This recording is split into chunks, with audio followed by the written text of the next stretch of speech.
Boa noite, irmãos. Paz seja com todos. Tudo bem com vocês?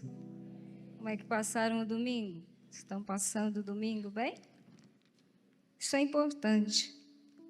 A alegria deve estar no coração daquele que conhece Jesus. Você conhece Jesus? Não importa se você está passando por um momento difícil, por uma prova, mas a alegria, essa alegria inabalável, não é não chorar. Eu me lembro uma vez que Deus me disse, há um choro que ele provoca transformação. É o choro do arrependimento. Quando a gente toma consciência dos nossos pecados, daquilo que a gente está fazendo que não agrada a Deus, aí o Espírito Santo ministra no nosso coração,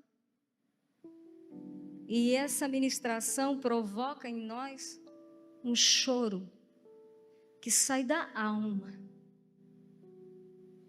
Porque o salmista diz assim que a nossa alma, ela tem sede de Deus. Ela não tem sede de água. Ela não tem sede de outras coisas.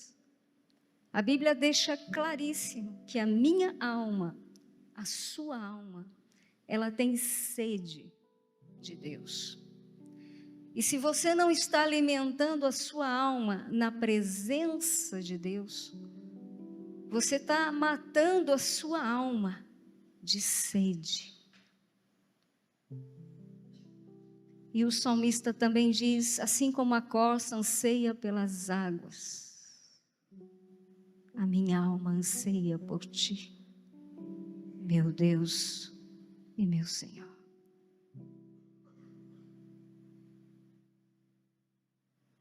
Eu espero que essa alegria esteja no teu coração. Que no teu coração não esteja aquela tristeza que te abate. Porque a palavra de Deus também diz, quem levantará um espírito abatido? Quem levantará? Eu espero que essa alegria do Senhor esteja no teu coração, mesmo que você está passando por um momento de dor. É inevitável. O amor é sofrido. A gente sofre. Não adianta você lutar querendo fugir do sofrimento e da dor, evitar situações na tua vida. Não, eu vou fazer de tudo para eu ser feliz. A felicidade não está fora de Deus.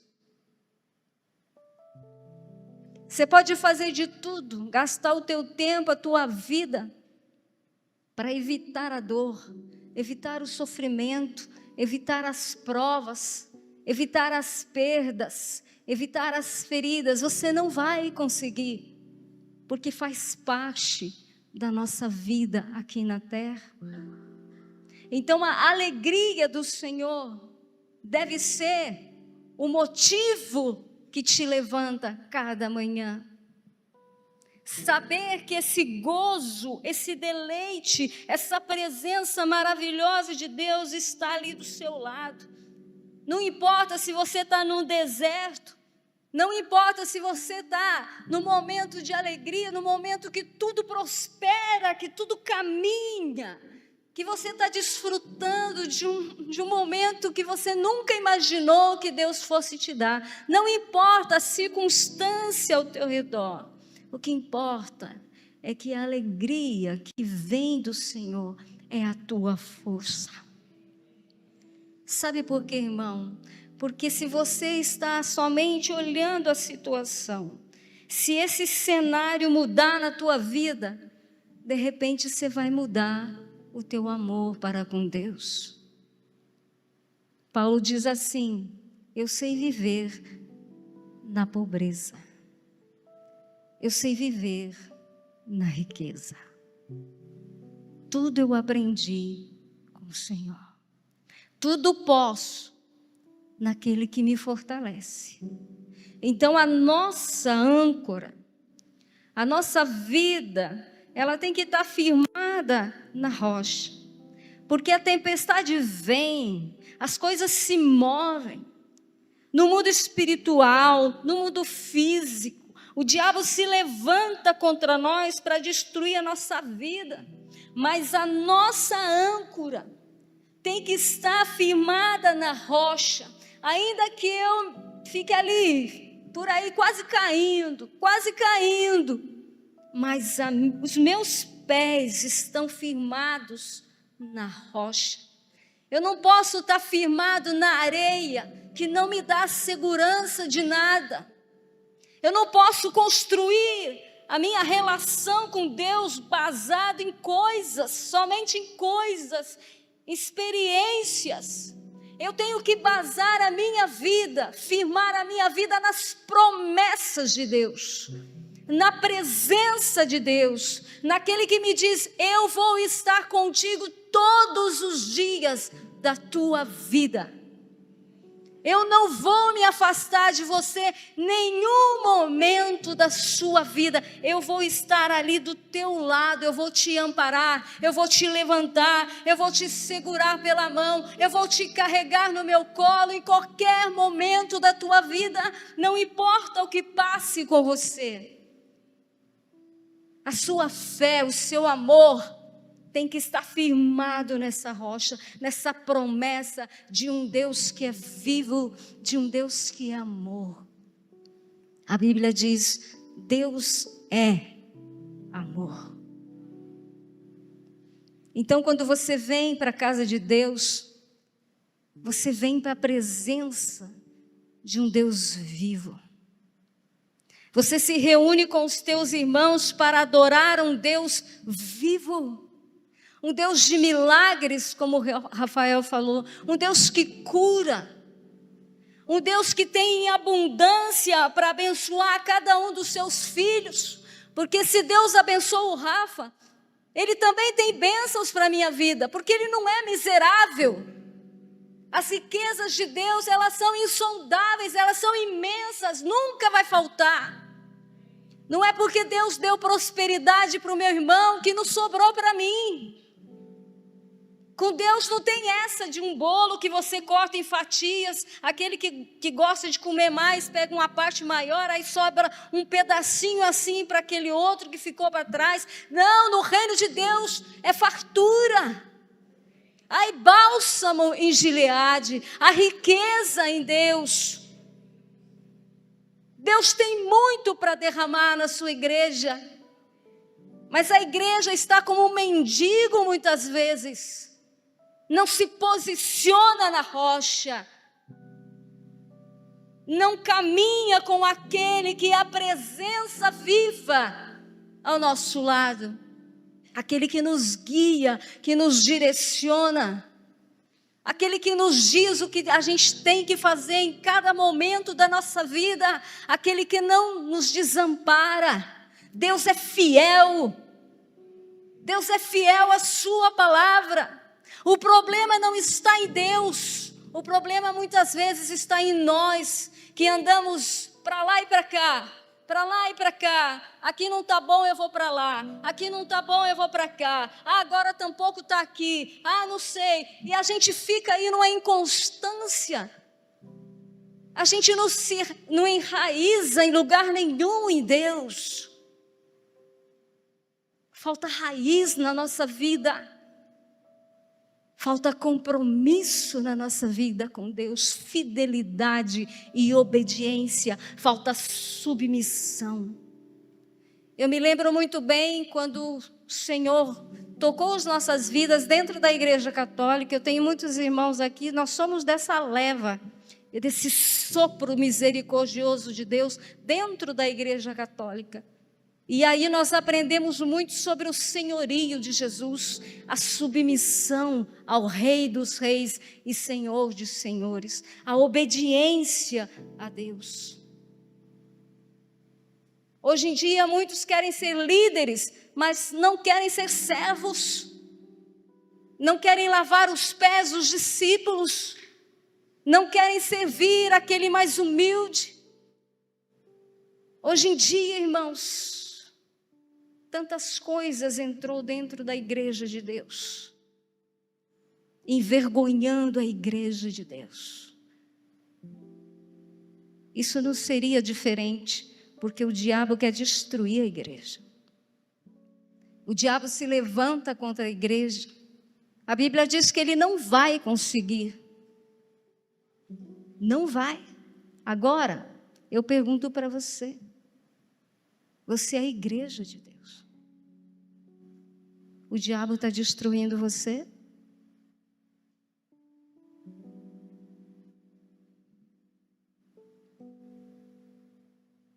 Você está aqui, você está lá fora?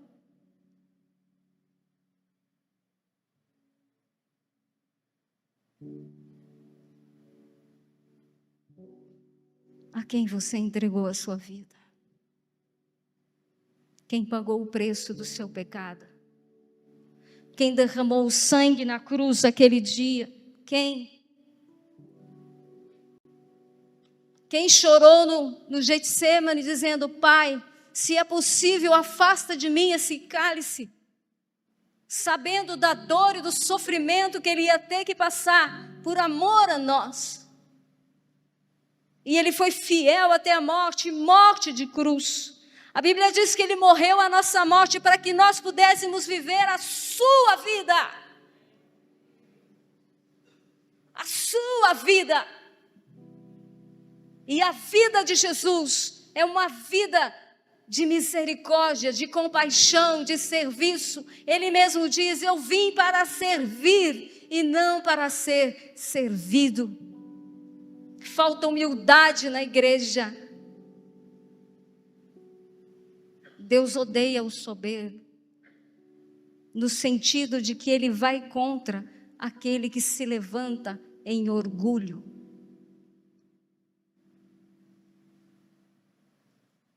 Falta humildade, falta serviço, falta obediência, falta silêncio. E o texto que o Espírito Santo me colocou no coração tem a ver com isso. Esse Deus que guia, esse Deus de detalhes.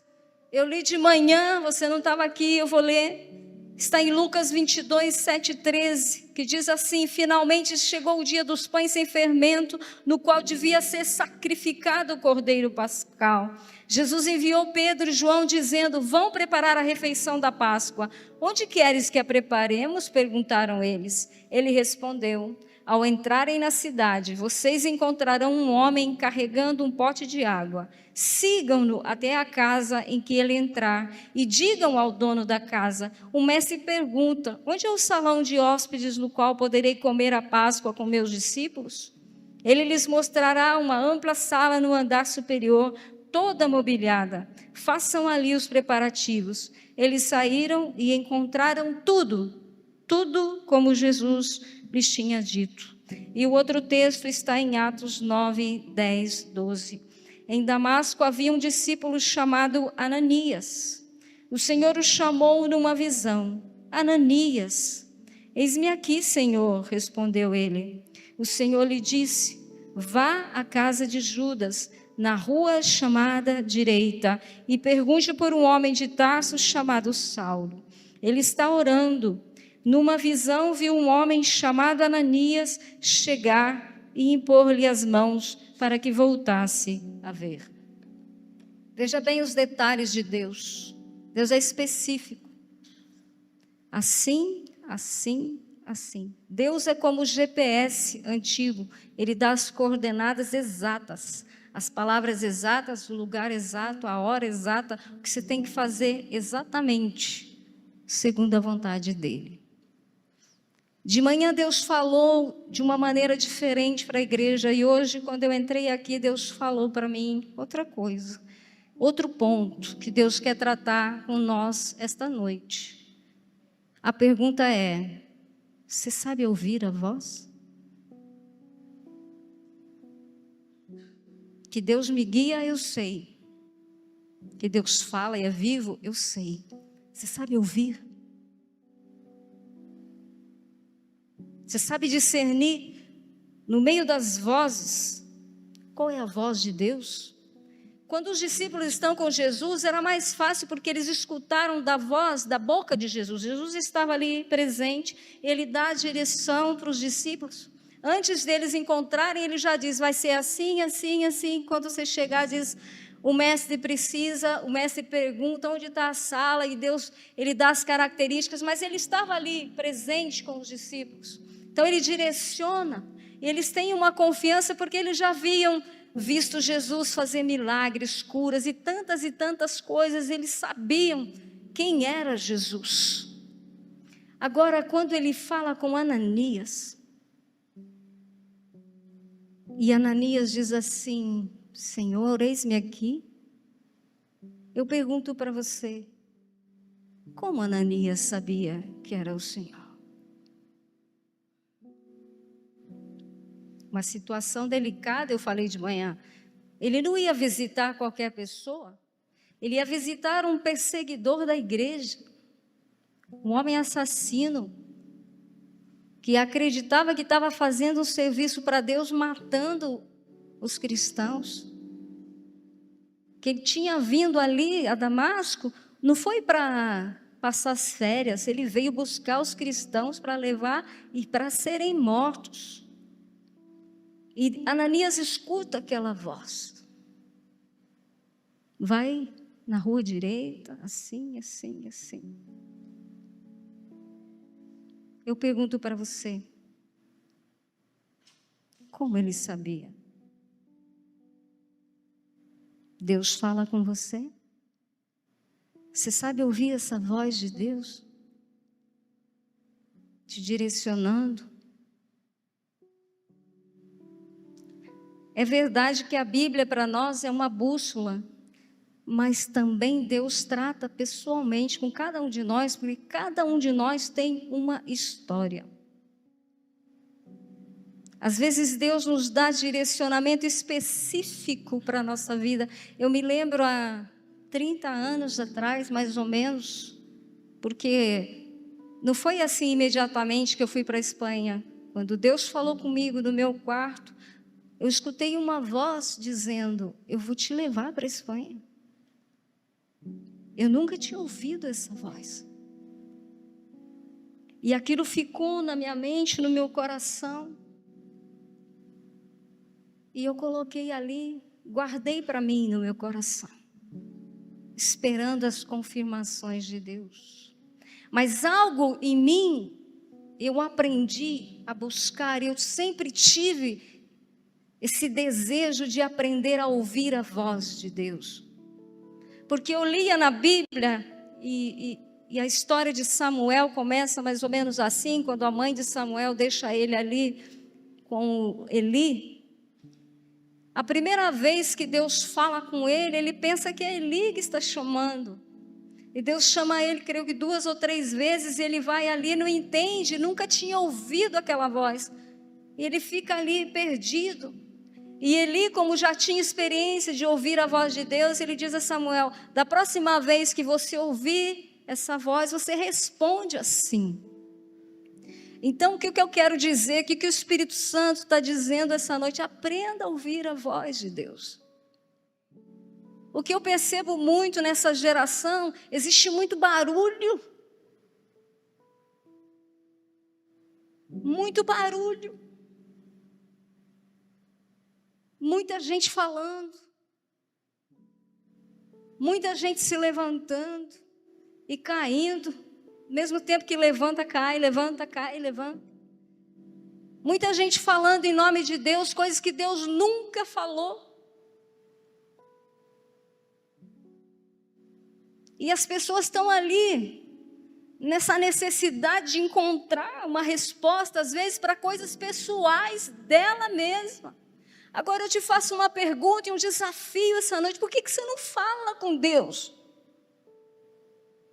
Na sua intimidade? Por que você não rasga o seu coração e a sua vida ali no seu quarto diante de Deus, expondo para Ele tudo que você necessita, falando de tudo para Ele, para que Ele possa te dar uma orientação na tua vida? Chavantes tem uma profecia, Chavantes tem uma profecia. Será celeiro de missões. Agora eu pergunto, como as igrejas estão se comportando para preparar esse celeiro?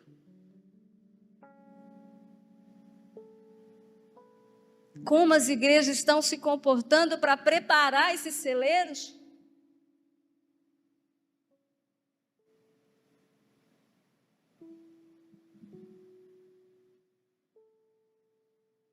Ninguém dá o que não tem.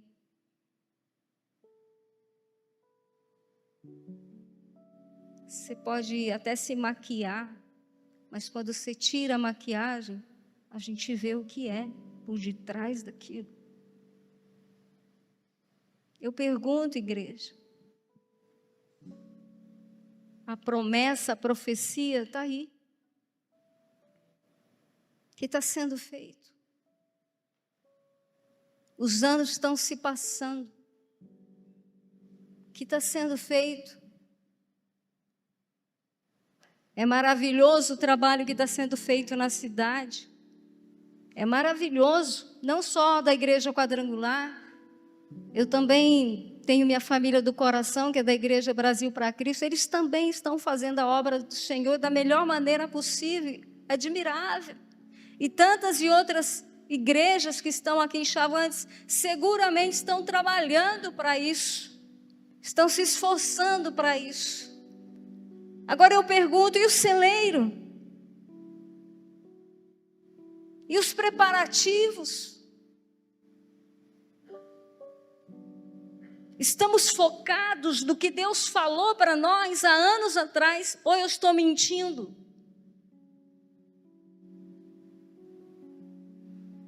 Porque se eu estou mentindo, humildemente eu peço perdão. Eu peço perdão. Se eu estou errado, eu peço perdão. Cadê o celeiro? Cadê os missionários? O mundo está padecendo. As pessoas estão morrendo. O diabo está matando gerações nas drogas, no álcool, no sexo, em toda essa porcaria que nós conhecemos de frente para trás, de trás para frente, uma e outra vez falamos as mesmas e mesmas coisas.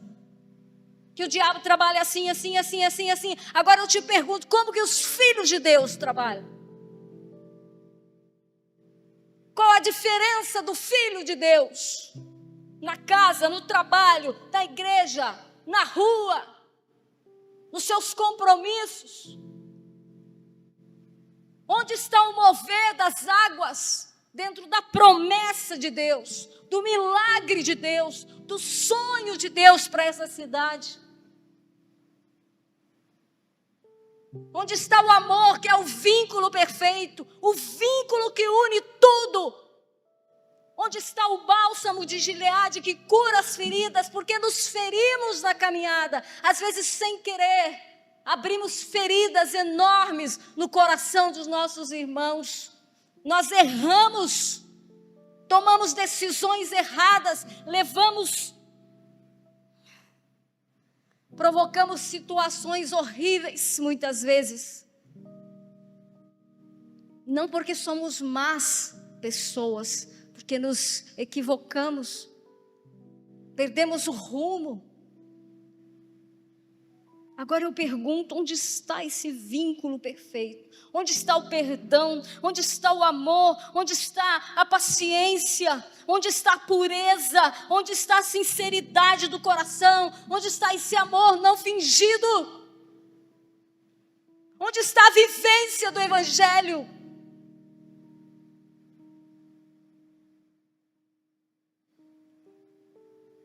É isso que o diabo detesta.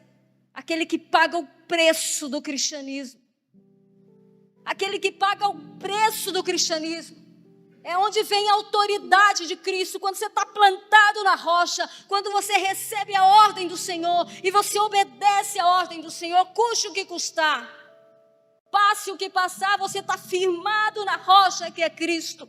Você vai viver o Evangelho, você tem convicção da sua fé, você não vai se vender por qualquer ferida, você não vai deixar de fazer a obra porque você está dor na perna, porque alguém pisou no seu pé, Porque alguém falou algo que você não gostou, você já está abandonando tudo, deixando as coisas de Deus para depois. Ou porque você está tão distraído com aquele que está do outro lado do mundo, com as coisas de TikTok, de Facebook, de redes sociais, que você não tem tempo para a sua cidade, para a sua igreja, para a sua família, para o seu amigo, para os seus pais, porque você está cuidando da vida daquele que está lá do outro lado. Você está evangelizando aquele que está lá do outro lado, você não está cuidando daquele que está morrendo do seu lado. Você está distraído demais. Deus não vai falar para todo mundo, sai daqui e vai para outra terra. Deus vai falar para cada um segundo o propósito dele na nossa vida. Um dia ele me disse, vou te levar para a Espanha. Demorou 10 anos, ele me levou lá. Talvez ele não diga para você, vou te levar para os Estados Unidos, para Portugal, sei lá para onde. Mas talvez ele te diga, filho, seja um excelente pai. Viva a minha palavra dentro da sua casa. Filho, filha, viva a minha palavra na sua cidade. Seja um homem honesto, uma mulher honesta. Uma pessoa que não vive pela aparência, que vive na essência do Evangelho. Não fica querendo agradar as pessoas, agrade a Deus. Agrade a Deus. Que Deus possa dizer para você, esse é meu amigo. Essa é minha amiga. Como disse para Davi, tem um coração como o meu coração. Sabe perdoar, sabe amar, sabe relevar, sabe abaixar a cabeça, sabe ser submisso, sabe deixar bater na cara. Sabe apanhar dos dois lados, sem se rebelar, sem se revoltar. Gente, eu fui líder aqui vários anos, estive debaixo da autoridade da pastora. Não é fácil estar debaixo de autoridade, mas eu vou falar para você que é o lugar mais seguro que você pode estar, é debaixo da autoridade. Enquanto Deus falar para você, fica aí, você fica. Aprende a servir, aprende a humilhar, aprende a confiar. Eu também já tive em posição de liderança, como é difícil liderar. Como é difícil tratar com as pessoas. Tem aquele que te ama, que te abraça, que te beija. Tem aquele que te pisa, que te pisa, que te pisa, que você não cai bem, que não aceita a tua posição, não aceita a tua visão, não aceita nada, e se rebela, e fala, e se revolta. Não é fácil ser líder. Ser líder é ser solitário. Ser ovelha é estar no rebanho.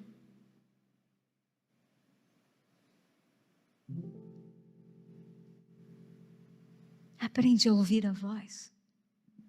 Ananias ouviu a voz de Deus e foi lá. Ele sabia que a vida dele estava em risco, mas ele foi confiado, porque ele sabia quem estava falando com ele. Era Deus. Ele disse, eu conheço essa voz. Eu conheço essa voz. Quando eu ouvi o meu nome, eu conheci essa voz, Ananias.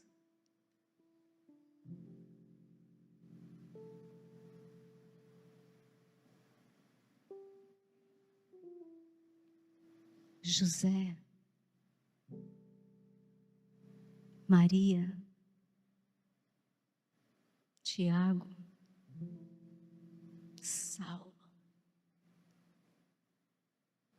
Pedro, João,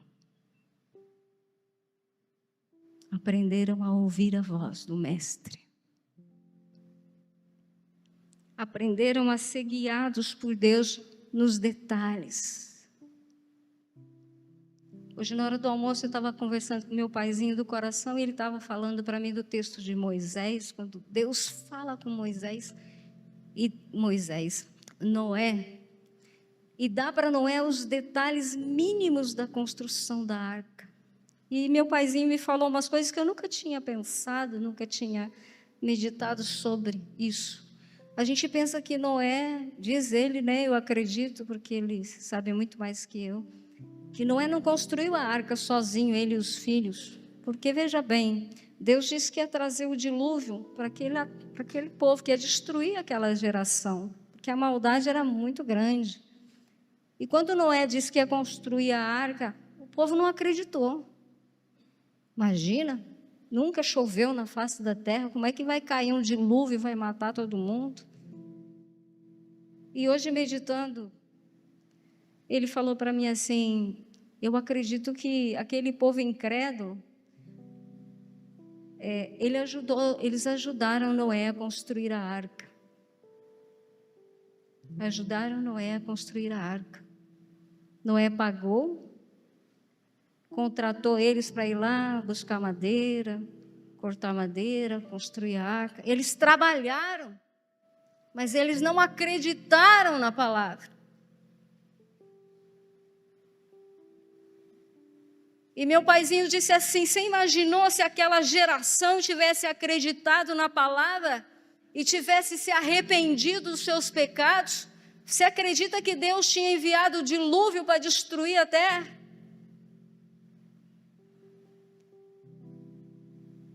Porque a Bíblia também nos dá outro detalhe, que Nínive, quando Jonas é enviado a Nínive e ele fala que Deus tem o propósito, tem a intenção de destruir aquela cidade pela maldade do povo, aquela cidade se arrepende inteira.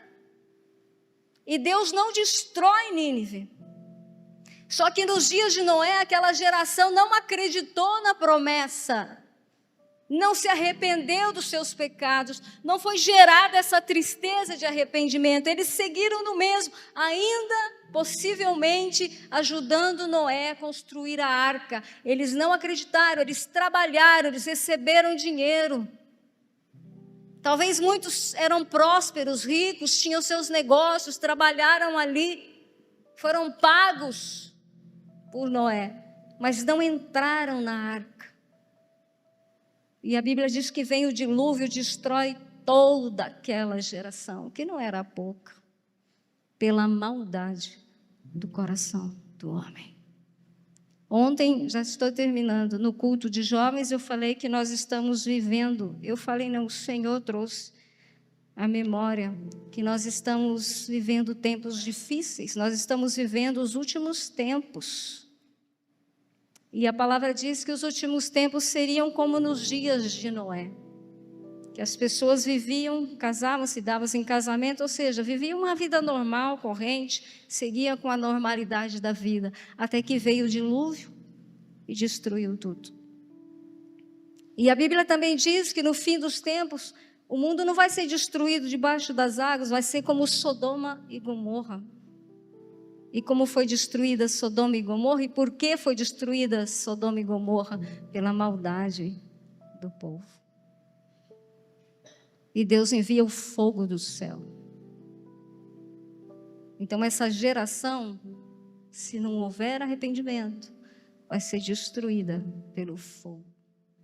E não é porque Deus não é amor, é porque a maldade é tão grande e as pessoas não querem se arrepender. Hoje o crente peca, ele lava a roupa, senta no banco da igreja, sem derramar uma lágrima de arrependimento. E às vezes a gente pergunta, por que a igreja não cresce? Por que não tem vida?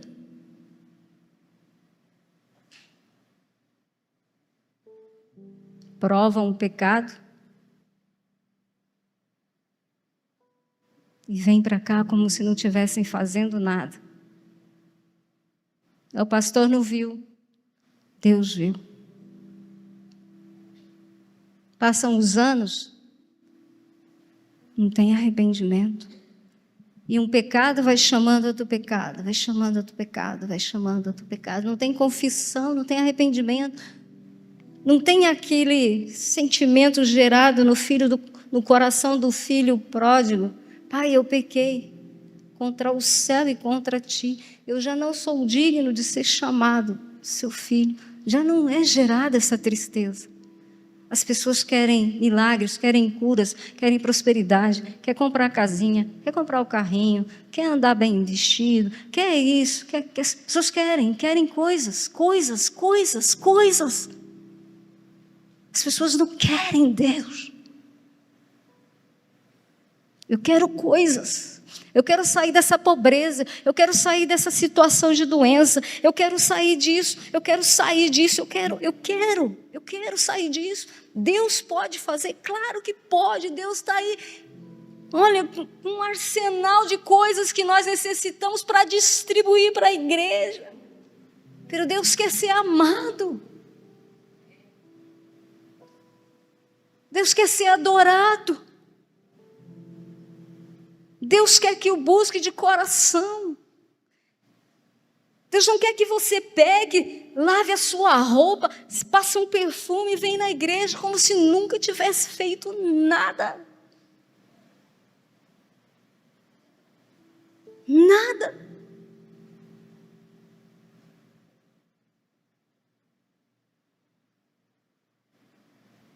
Deus é santo. Esse lugar é o lugar que nos reunimos para adorar aquele que é santo. Esse lugar é santo, a presença dele está aqui, a santidade de Deus está aqui. Tem gente que toma a Santa Ceia em pecado. A Bíblia diz que aquele que comunga o corpo do Senhor em pecado, ele está comungando sua própria destruição. É sério, irmãos. É sério. Você pode estar bem vestido, cheiroso. Eu posso ver isso e dizer, nossa, isso é um crente de verdade. Mas o que Deus vê quando olha o teu coração?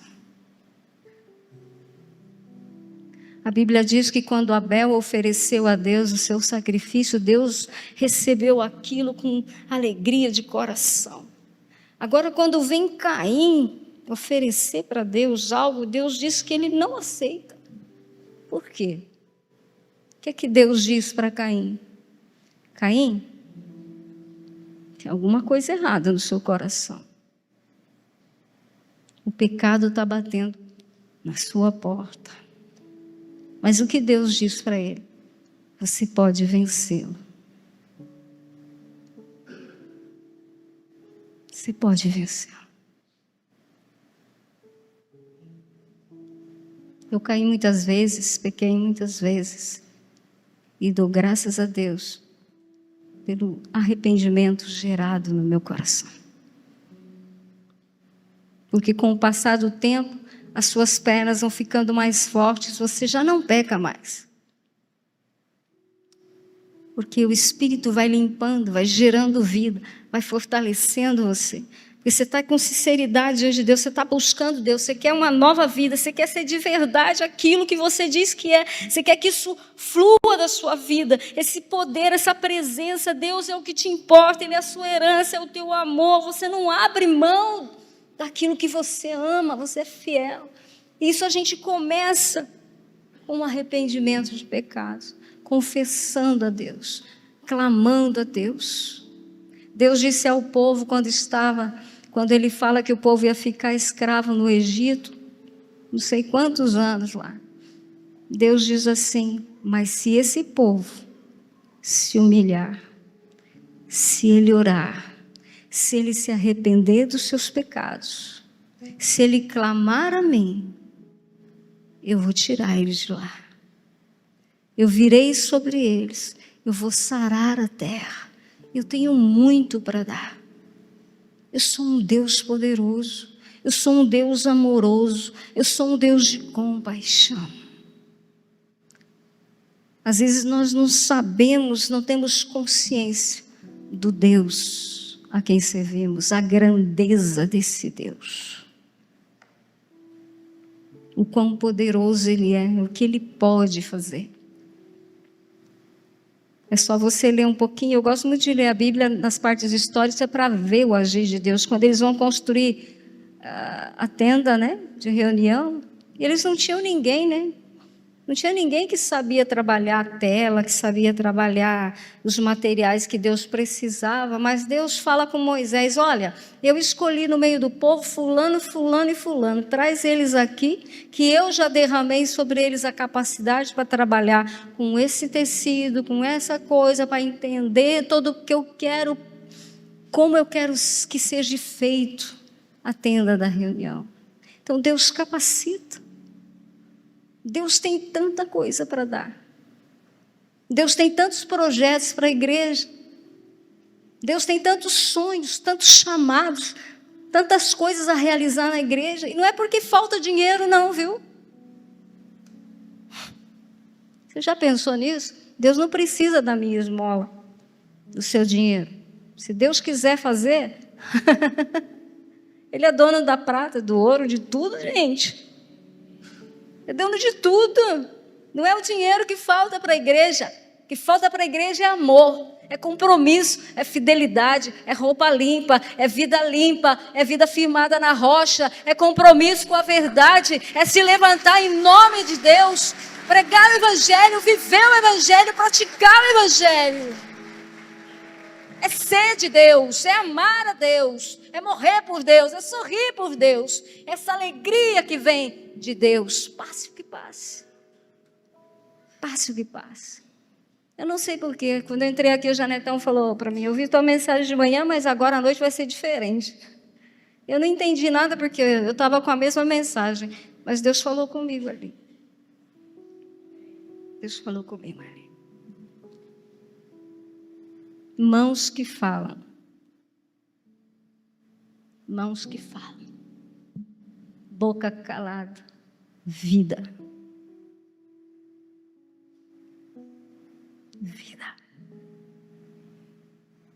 Porque falar é fácil. Viver é difícil. Viver é difícil. Feche os teus olhos, Pai.